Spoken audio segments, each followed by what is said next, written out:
When I walked in, I said I would die if I didn't have an opportunity to share my emotions. And besides, when my brother died 2 years ago, I was so sick that I couldn't preach at his at the funeral. So I want to share just a couple of thoughts with you, and they relate to what I would say is the fact that your dear deceased pastor, Father Roman Galadza, and my brother, your uncle, your father, your grandfather, your great-grandfather, he was the king of nostalgia, right? And nostalgia, unfortunately, gets a lot of bad press because it's associated with kind of daydreaming, escapism. But I have been encouraged by the fact that just several months ago, an article appeared in none other than First Things, which is a very highbrow, reflective journal. And the article was entitled, "In Defense of Nostalgia." And I have to tell you that I'm probably going to tear up a couple of times in the next 4 or 5 minutes. And if it goes beyond 5 minutes, Danchko, proszę, okay? But it should be, because I'm going to limit this to one aspect of nostalgia.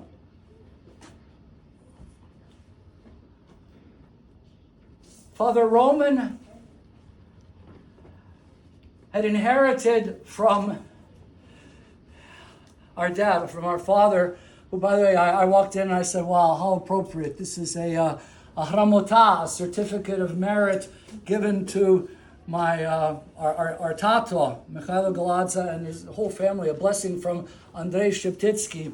He inherited from our tato a love for books. And it was a special love because our dad was not, a very rich guy. He was what's called a serednyak. 6 morgue pola. He was a carpenter. He built homes and that kind of thing. But he was from a poor village family, and his education was cut off by World War I. There had been hopes that he would be able to go off to the seminary, but the war caught him. First World War caught him at the end of elementary school. By the time the war ended 7 years later in Western Ukraine, it was too late to continue any kind of education.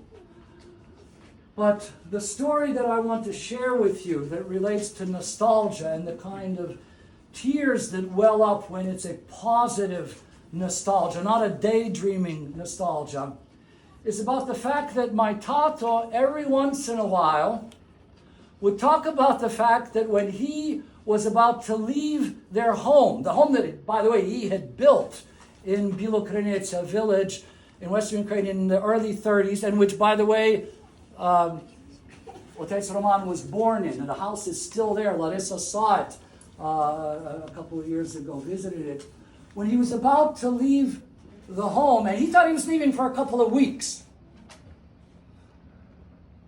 but he figured that he should keep the books that he had safe. And he didn't have a massive library, but he had enough books that had nourished him and that he wanted to preserve. And so in the house that he had built, there was, if it were a regular house, it would be called an attic. But if you've seen the house in Bilokrenetsa, you can hardly imagine that it's really an attic. What it was basically a kind of opening above the ceiling. And he took those books and hid them in that opening above of the ceiling. And he would talk about that. My dad would talk about that, and he would mention this to Roman. And when Roman would come home with different books, they would sit and look at these. They would handle those books as if they were little children, newborn babies. Okay?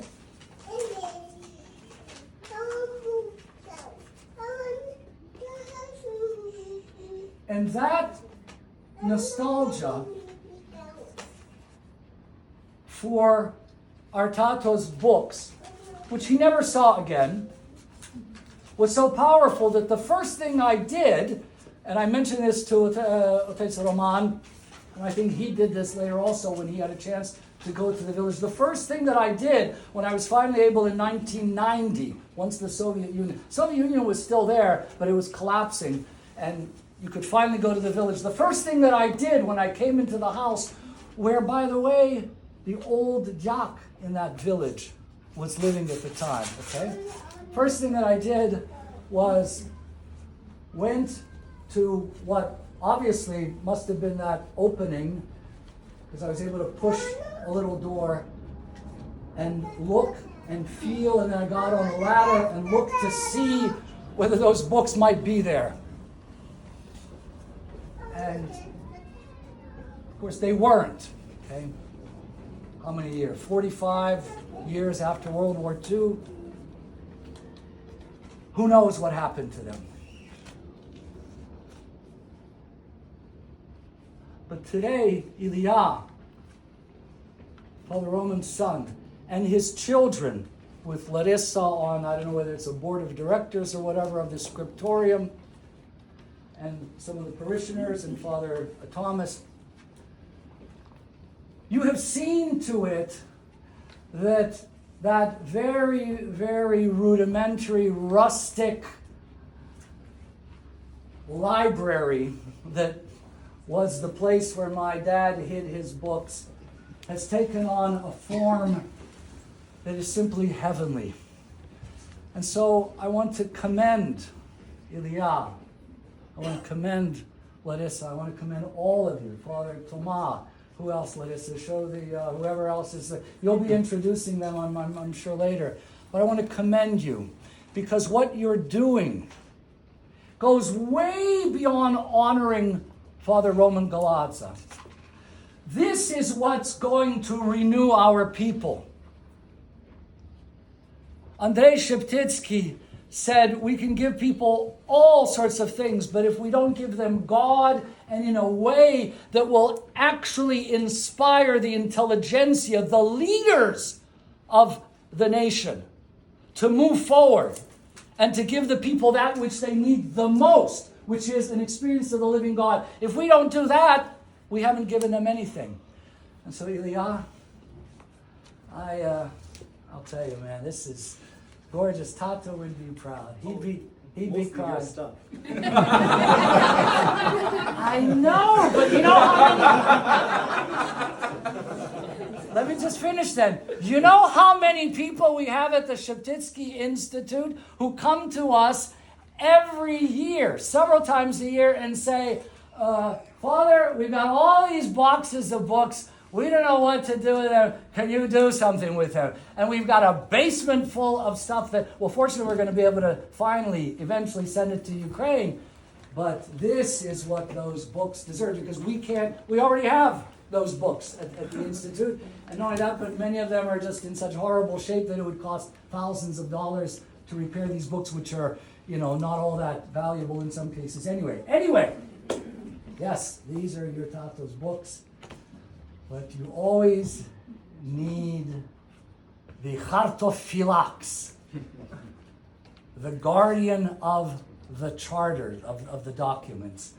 And so, I don't know, you are the ecclesiarch, you are the cantor, but you are now also the grand Chartophilax. Put that on my business card.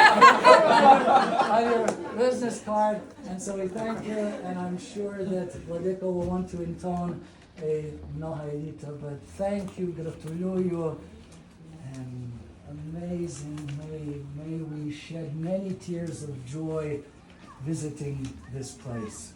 Slava Isusu Christu! Slava навіки!